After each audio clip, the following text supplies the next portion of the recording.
اللہ کی مدد کیسے حاصل ہوگی؟ آج ہم طرح طرح کی پریشانیوں میں گرفتار ہیں۔ نجی پریشانی، گھریلو پریشانی، سماجی پریشانی، معاشی پریشانی اور قدرتی پریشانی۔ اس قسم کی سینکڑوں دنیاوی پریشانیوں کے شکار ہیں۔ جیسے لگتا ہے زندگی پریشانیوں کا مجموعہ ہے اور ہم اللہ کی طرف سے خاص مہربانی اور نصرت و امداد سے محروم ہو گئے ہیں۔ دعائیں کرتے ہیں مگر قبول نہیں ہوتی، امداد طلب کرتے ہیں مگر امداد نہیں آتی، آواز لگاتے ہیں مگر کہیں سے کوئی جواب نہیں ملتا۔ آخر اس کے کیا وجوہات ہیں اور کن اسباب کی وجہ سے ہمارا یہ برا حال ہے؟ اسلام ہی وہ دین ہے جس میں ساری پریشانیوں، مشکلوں، بیماریوں، مصیبتوں، دکھوں، غموں کا حل موجود ہے۔ اسلام کے سایہ تلے زندگی گزارنے سے غربت دور ہو سکتی ہے، بیماری کا علاج ہو سکتا ہے، پریشانی کا حل ہو سکتا ہے، غموں کا اختتام ہو سکتا ہے اور دعائیں قبول ہو سکتی ہیں، مراد پوری ہو سکتی ہے، قسمت سنور سکتی ہے، بگڑی بن سکتی ہے۔ ہماری پریشانیاں بتلاتی ہیں کہ ہم نے اسلام کے سایہ تلے زندگی گزارنا چھوڑ دیا ہے، ورنہ یہ دن نہ دکھنے پڑتے۔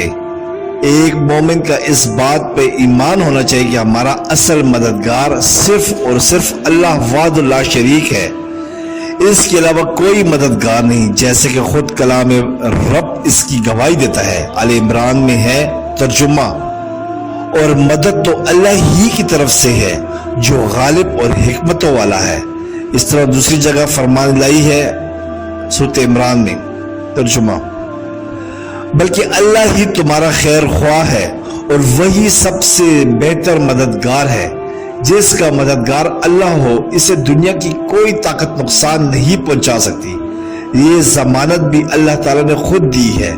فرمان پروردگار ہے ترجمہ، اگر اللہ تعالیٰ تمہاری مدد کرے تو تم پر کوئی غالب نہیں آ سکتا، اگر وہ تمہیں چھوڑ دے تو اس کے بعد کون ہے جو تمہاری مدد کرے؟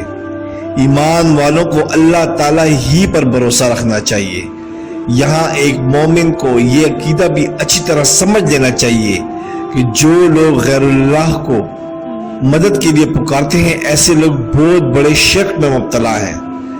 دراصل یہ بڑی وجہ ہے جس سے اللہ کی مدد آنی بند ہو گئی، اور جنہیں اللہ کے علاوہ مدد کے لیے پکارا جاتا ہے وہ تو ہماری کچھ مدد نہیں کر سکتے، بلکہ وہ اپنے آپ کی مدد کرنے کی بھی طاقت نہیں رکھتے۔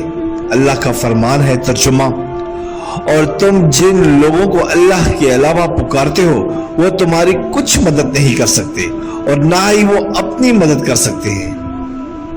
اللہ ہمیں صراط مستقیم پر چلنے، اخلاص کے ساتھ عبادات کرنے اور ان کے حق کے مطابق عمل کرنے کی توفیق عطا فرمائے، آمین رب العالمین۔